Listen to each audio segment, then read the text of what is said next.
নমস্কার বন্ধুরা, Monica's food খাজানাতে সবাইকে স্বাগত। চলে এসেছি আজকে দারুণ টেস্টি মুখরোচক একটি রেসিপি নিয়ে। আজ তৈরি করব চিংড়ি মাছ দিয়ে মোচার চপ। ভিডিওটি স্কিপ না করে পুরো ভিডিওটি শেষ পর্যন্ত দেখুন। আশা করছি আজকের রেসিপি সবার ভালো লাগবে। মোচা চিংড়ির চপ তৈরি করতে লাগছে মোচা। আমি এখানে দুটো ছোট সাইজের মোচা নিয়েছি। মোচাটাকে ছাড়িয়ে নেব। মোচার ফুলগুলো ছাড়িয়ে নিয়েছি। এই যে দেখুন, ফুলের মধ্যে একটা শক্ত ডাঁটির মতো আছে, এই ডাঁটিটা ফেলে দিতে হবে। সমস্ত ফুলগুলো এভাবে শক্ত ডাঁটি ফেলে দিয়ে পরিষ্কার করে নেব।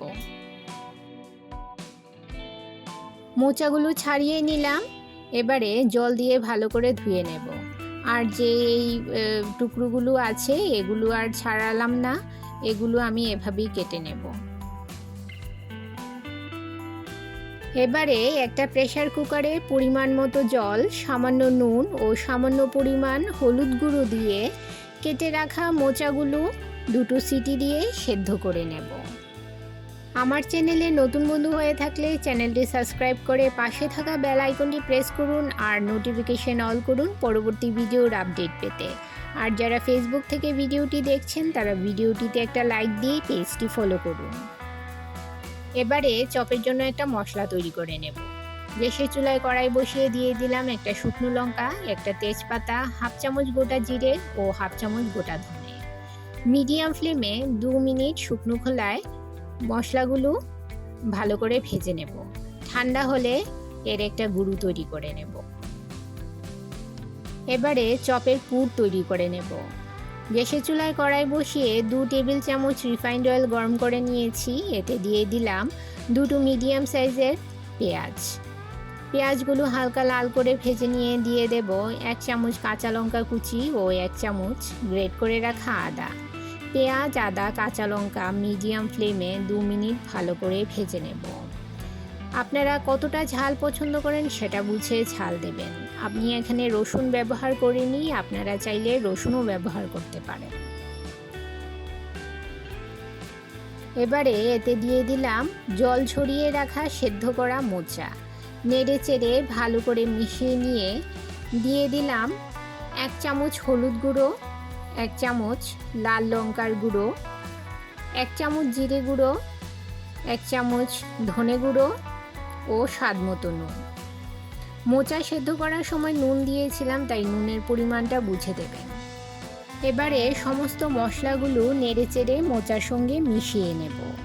বন্ধুরা, যারা আমার ভিডিওটি এই পর্যন্ত ধৈর্য সহকারে দেখছেন অথচ একটা লাইক দিতে ভুলে গেছেন, তাদের কাছে অনুরোধ, প্লিজ একটা লাইক দিয়ে ভিডিওটি কন্টিনিউ করুন।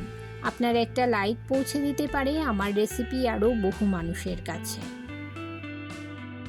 দুটো মিডিয়াম সাইজের আলু সেদ্ধ করে নিয়েছিলাম। আলুগুলো হাত দিয়ে ম্যাশ করে মোচার মধ্যে দিয়ে দিলাম। নেড়ে চেড়ে ভালো করে মোচার সঙ্গে আলুগুলো মিশিয়ে নেব। বন্ধুরা, যারা আমার চ্যানেলটি সাবস্ক্রাইব করে আমাকে সাপোর্ট করছেন আর ভিডিওটি প্রথম থেকে শেষ পর্যন্ত ফুল ওয়াচ করছেন, তাদেরকে অসংখ্য ধন্যবাদ।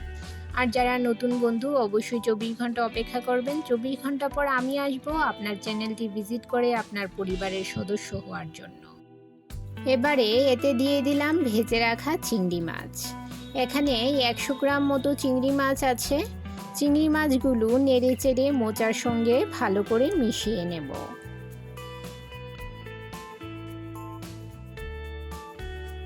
আর দিয়ে দিলাম ভেজে রাখা গুঁড়ো মশলা। সব কিছু মিশিয়ে নিয়ে ভালো করে ভেজে নিতে হবে। যখন নাড়াচাড়া করতে করতে পুরটা কড়াই থেকে উঠে উঠে আসবে, তখন এতে দিয়ে দিলাম সামান্য বিস্কুটের গুঁড়ো। আপনারা চাইলে বিস্কুটের গুঁড়োর বদলে ব্রেড ক্রাম্ব অথবা পাউরুটিও দিতে পারেন, এতে পুরটা টাইট হবে। এবারে নেড়ে চেড়ে মিশিয়ে নিয়ে গ্যাসের ফ্লেম বন্ধ করে দেব।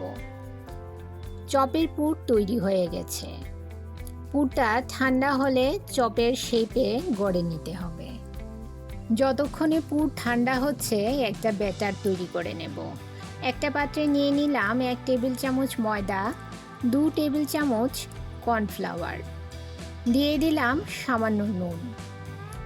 অল্প জল দিয়ে এর একটা পাতলা ব্যাটার তৈরি করে নেব।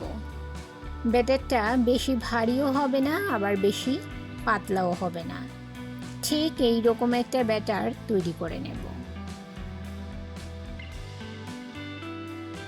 পুর ঠান্ডা হয়ে গেছে। এবারে পুরটা অল্প অল্প করে হাতে নিয়ে চপের শেপে গড়ে নেব। আপনারা আপনাদের পছন্দ মতো যে কোনো শেপ দিতে পারেন। আমি একটু লম্বা করে গোল করে এভাবে চ্যাপ্টা চ্যাপ্টা করে একটা শেপ দিয়ে নিচ্ছি। আপনারা আপনাদের পছন্দ মতো শেপ দিতে পারেন।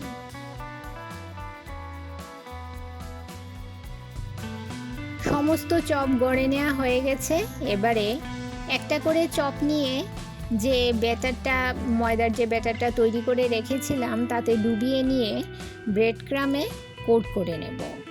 এই প্রসেসটা আমি 2 বার করব, অর্থাৎ ডাবল কোট করে নেব। সমস্ত চপগুলো আমি এভাবেই কোট করে নেব।